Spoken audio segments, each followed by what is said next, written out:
제53장. 우리가 전한 것을 누가 믿었느냐? 여호와의 팔이 누구에게 나타났느냐? 그는 주 앞에서 자라나기를 연한 순 같고 마른 땅에서 나온 뿌리 같아서 고운 모양도 없고 풍채도 없은즉 우리가 보기에 흠모할 만한 아름다운 것이 없도다. 그는 멸시를 받아 사람들에게 버림받았으며 강고를 많이 겪었으며 질고를 아는 자라. 마치 사람들이 그에게서 얼굴을 가리는 것 같이 멸시를 당하였고 우리도 그를 귀히 여기지 아니하였도다. 그는 실로 우리의 질고를 지고 우리의 슬픔을 당하였거늘 우리는 생각하기를 그는 징벌을 받아 하나님께 맞으며 고난을 당한다 하였노라. 그가 찔림은 우리의 허물 때문이요 그가 상함은 우리의 죄악 때문이라. 그가 징계를 받음으로 우리는 평화를 누리고 그가 채찍에 맞음으로 우리는 나음을 받았도다. 우리는 다 양 같아서 그릇 행하여 각기 제 길로 갔거늘 여호와께서는 우리 모두의 죄악을 그에게 담당시키셨도다. 그가 곤욕을 당하여 괴로울 때도 그의 입을 열지 아니하였으며 마치 도수장으로 끌려가는 어린 양과 털 깎는 자 앞에서 잠잠한 양같이 그의 입을 열지 아니하였도다. 그는 곤욕과 신문을 당하고 끌려갔으나 그 세대 중에 누가 생각하기를 그가 살아있는 자들의 땅에서 끊어짐은 마땅히 형벌받을 내 백성의 허물 때문이라 하였으리요. 그는 강포를 행하지 아니하였고 그의 입에 거짓이 없었으나 그의 무덤이 악인들과 함께 있었으며 그가 죽은 후에 부자와 함께 있었도다. 여호와께서 그에게 상함을 받게 하시기를 원하사 질고를 당하게 하셨은즉 그의 영혼을 속건 제물로 드리기에 이르면 그가 씨를 보게 되며 그의 날은 길 것이요 또 그의 손으로 여호와께서 기뻐하시는 뜻을 성취하리로다. 그가 자기 영혼의 수고한 것을 보고 만족하게 여길 것이라. 나의 의로운 종이 자기 지식으로 많은 사람을 의롭게 하며 또 그들의 죄악을 친히 담당하리로다. 그러므로 내가 그에게 존귀한 자와 함께 몫을 받게 하며 강한 자와 함께 탈취한 것을 나누게 하리니 이는 그가 자기 영혼을 버려 사망에 이르게 하며 범죄자 중 하나로 헤아림을 받았음이니라. 그러나 그가 많은 사람의 죄를 담당하며 범죄자를 위하여 기도하였느니라.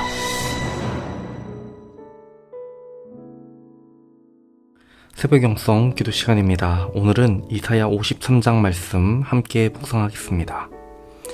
인간은 어느 시대든 어려움 속에서 자신들을 구원해줄 영웅을 찾습니다.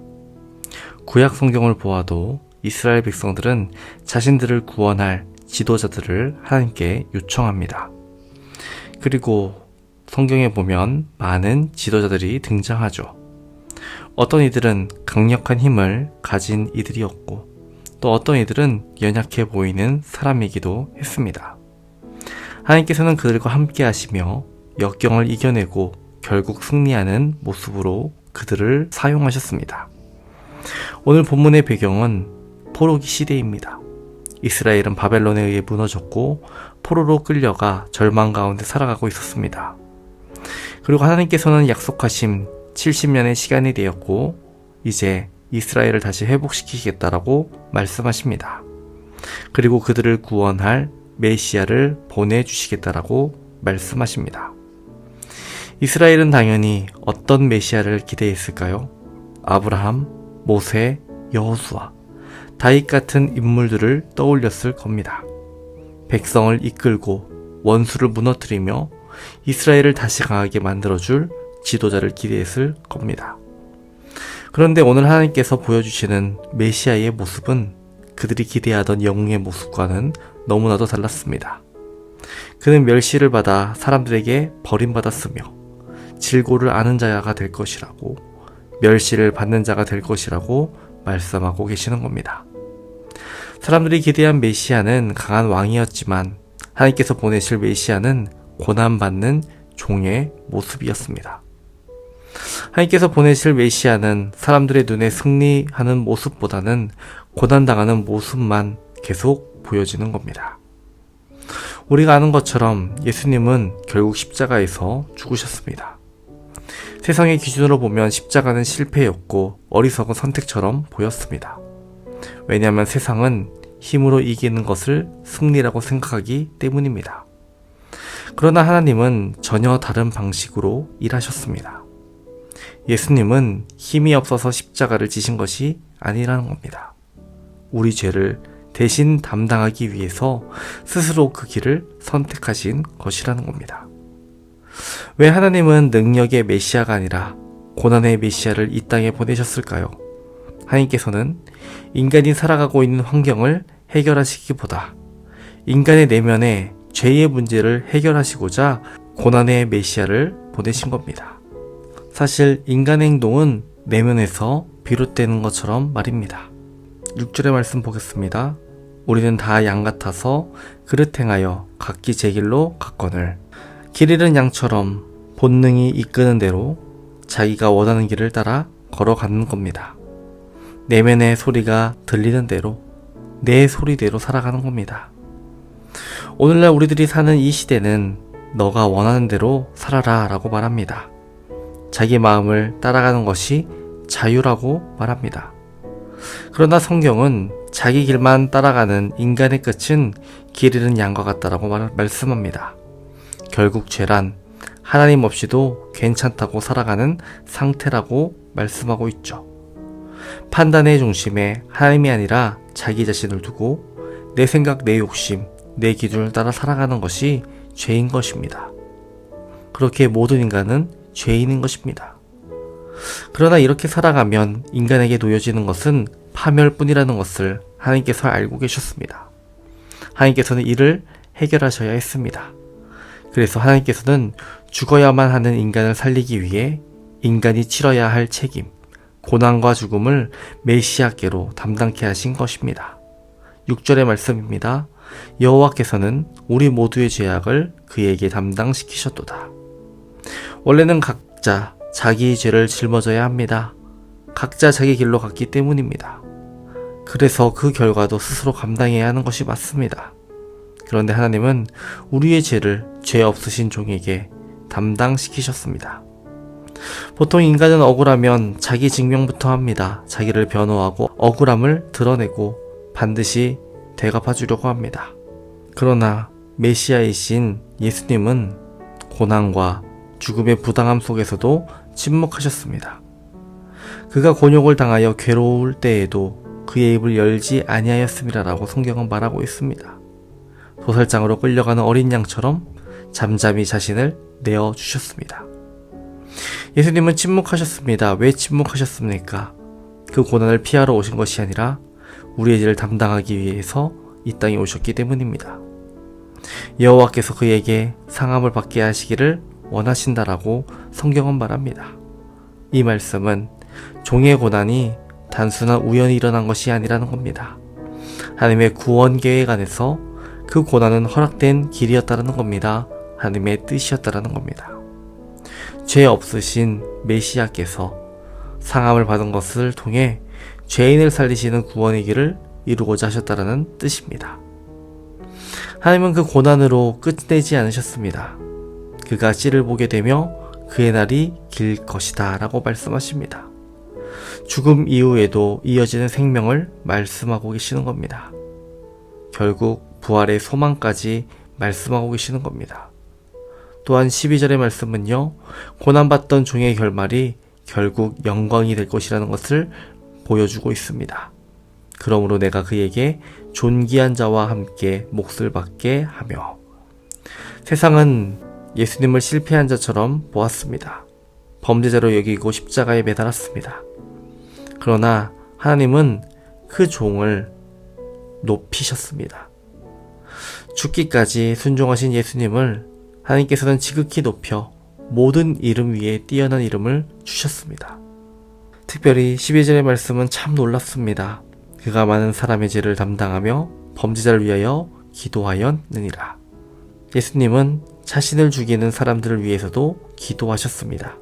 아버지여, 저들을 사하여 주옵소서. 자기들이 하는 것을 알지 못함이니이다. 여러분, 저들은 누구입니까? 유대인들입니까? 믿지 않는 사람들입니까? 어떻게 보면 저들 중 한 명은 지난날의 나였습니다. 저들 중 한 명이 예수님을 만나기 전에 바울이었습니다. 우리가 십자가를 볼 때 단순히 예수님이 오래전 고난당하셨다 이 정도로만 생각해서는 안 됩니다.